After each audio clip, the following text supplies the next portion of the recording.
అందరికీ వందనాలు. యేసు ప్రభు నామాన ఈరోజు ఆ, ఒక మంచి దేవుని యొక్క సువార్తను చూద్దాం. యాకోబు గ్రంథము 1వ అధ్యాయము 19వ వచనం. నా ప్రియ సహోదరులారా, మీరీ సంగతి ఎరుగుదురు గనుక ప్రతి మనుష్యుడు వినుటకు వేగిరపడువాడును, మాటలాడుటకు నిందానించువాడును, కోపించుటకు నిదానించువాడువై ఉండవలెను. ఇంగ్లీష్లో చూద్దాం. James 1st chapter 19th verse. Understand this, my dear brothers and sisters. You must all be quick to listen, slow to speak and slow to get angry. So ఇక్కడ దేవుని యొక్క సువార్త ఏం తెలియజేస్తూ ఉందంటే, మనము వినటానికి త్వరపడాలి. అదేవిధంగా మాట్లాడేటప్పుడు ఆలోచించి నిదానంగా మాట్లాడాలి. అదే రీతిగా కోపించినప్పుడు కూడా మనము నిదానించువాడువై ఉండవలెను. నిదానంగా కోపం కనపరచాలి. అదే రీతిగా ఆ కోపం విషయంలో కోపపడుడు కానీ పాపం చేయొద్దు అని బైబిల్ వాక్యంలో మరో చోట రాయబడి ఉంది.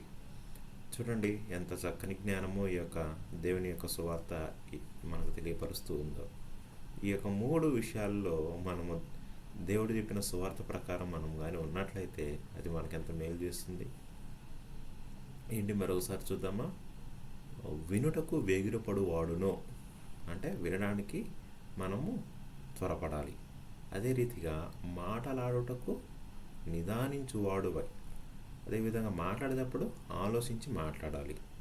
అదే రీతిగా కోపించినప్పుడు నిదానించువాడువై ఉండవలెను. కోపం విషయంలో కూడా మనం స్లోగా ఉండాలి. సో ఈ రీతిగా దేవుడి యొక్క వాక్యం సెలవిస్తూ ఉంది. ఈ రీతిగా వినిన ప్రతి ఒక్కరికి యొక్క దేవుని యొక్క వాక్యం మీ హృదయంలో నాటబడి దీని ద్వారా మీరు అందరూ ప్రయోజనం పొందుకొని దేవుని యొక్క వాక్యం ద్వారా ఆశీర్వదించబడాలని కోరుకుంటూ చిన్న ప్రార్థన చేసుకుందాం. కృపా సత్య సంపూర్ణుడా, ఈ రీతిగా మీ యొక్క దేవుని యొక్క సువార్తను మాకు తెలియజేసిన దేవా, మీకు స్తోత్రం తండ్రి.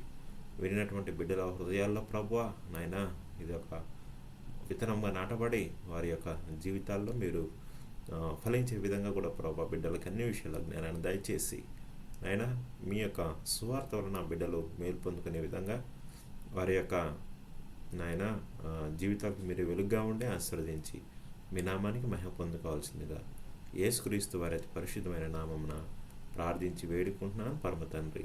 ఆమేన్. అందరికీ వందనాలు.